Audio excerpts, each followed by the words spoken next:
pessoal, vamos estudar a lição de domingo 28 de abril, com o tema A Palavra de Deus somente. Vamos orar. Querido Pai, nos dê entendimento, derrama sobre todos nós, sobre mim, meus irmãos, o Teu Santo Espírito, para que possamos entender a Tua Palavra. Em nome de Jesus nós agradecemos.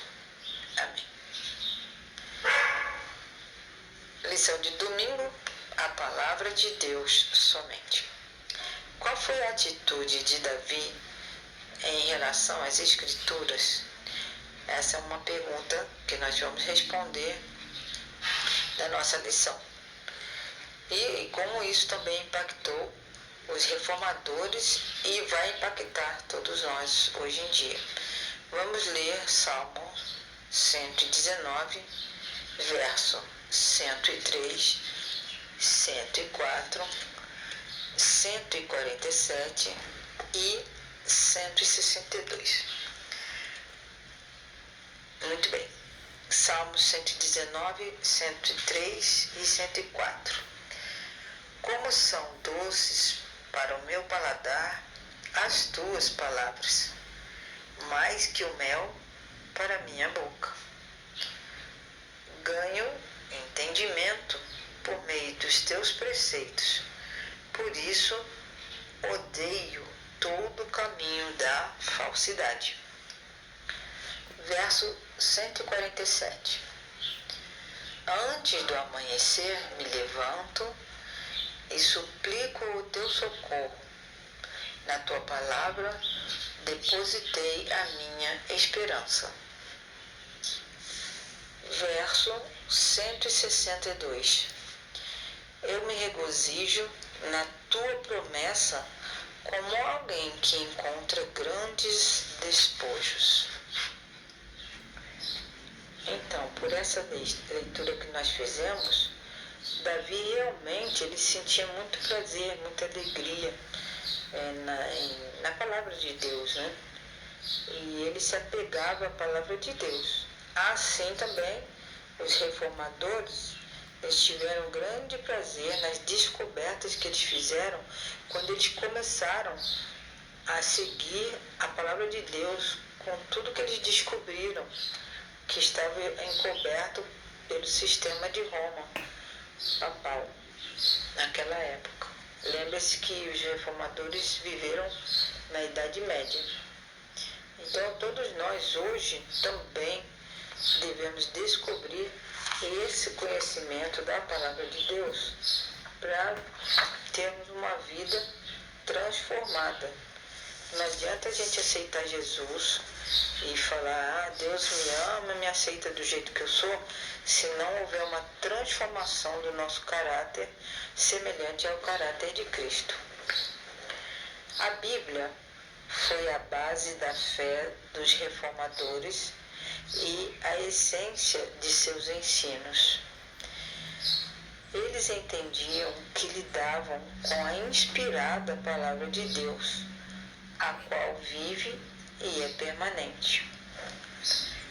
Amavam cada palavra. Quando liam suas páginas e acreditavam em suas promessas, a fé que eles tinham era fortalecida cada vez mais. No livro A Ciência do Bom Viver, na página 65, também de autoria de Ellen White, nós temos a seguinte citação: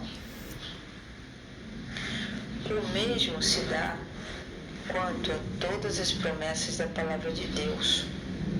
Por meio delas, Deus está falando a nós individualmente, falando tão diretamente como se pudéssemos ouvir sua voz. É por intermédio dessas promessas que Cristo nos comunica sua graça e poder. Elas são folhas daquela árvore que é para a cura dos povos, encontrada em Apocalipse 22, verso 2. Recebidas, assimiladas elas serão a fortaleza do caráter, a inspiração e o sustentáculo da vida. Nenhuma outra coisa pode possuir tal poder restaurador. Nada além delas pode comunicar o ânimo e a fé que dão energia vital a todo o ser. Fecha aspas. As Escrituras fazem resplandecer alegria sobre a tristeza, esperança sobre o desânimo, luz sobre as trevas.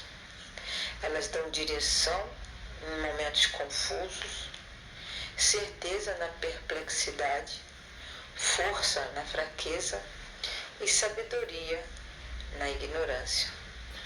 Quando meditamos na palavra de Deus e pela fé confiamos em suas promessas, o poder divino vivificante energiza todo o nosso ser nos aspectos físico, mental, emocional e espiritual.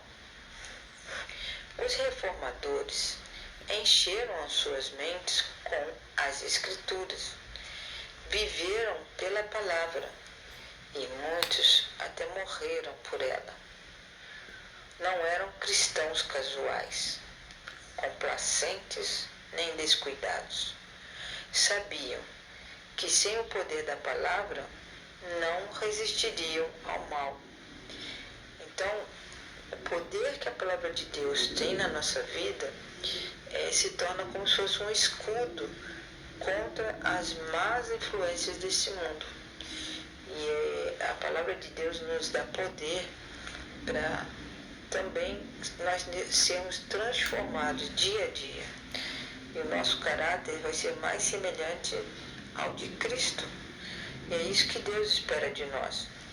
Como eu disse no começo, não adianta você aceitar a Cristo e somente viver a vida como você vivia antes.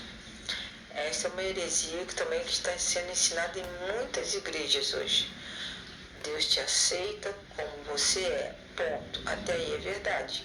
Mas também é verdade que Deus, através do poder da sua palavra, Ele transforma a nossa vida.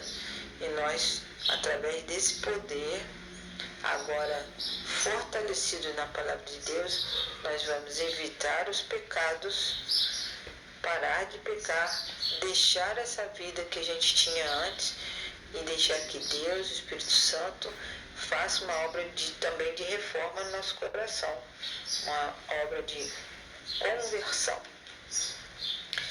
A paixão de John Wycliffe era traduzir a Bíblia para o inglês a fim de que as pessoas pudessem lê-la e entendê-la.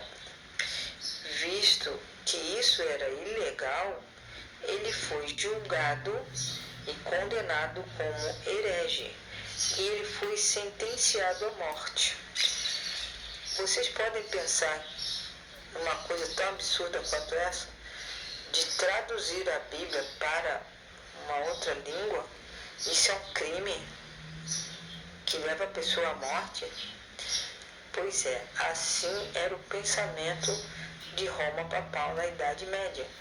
Eles perseguiam, torturavam e matavam as pessoas com as mortes mais horríveis que você pode imaginar. Só porque as pessoas queriam seguir verdadeiramente ao Deus do céu, ao Deus da Bíblia. Em seu julgamento, ou seja, no julgamento de John Wycliffe, ele fez um apelo, abre aspas, com quem vocês pensam que estão lidando? Disse ele ao concluir. Com um idoso à beira da sepultura? Não, e sim com a verdade. Verdade que é mais forte do que vocês e os vencerá.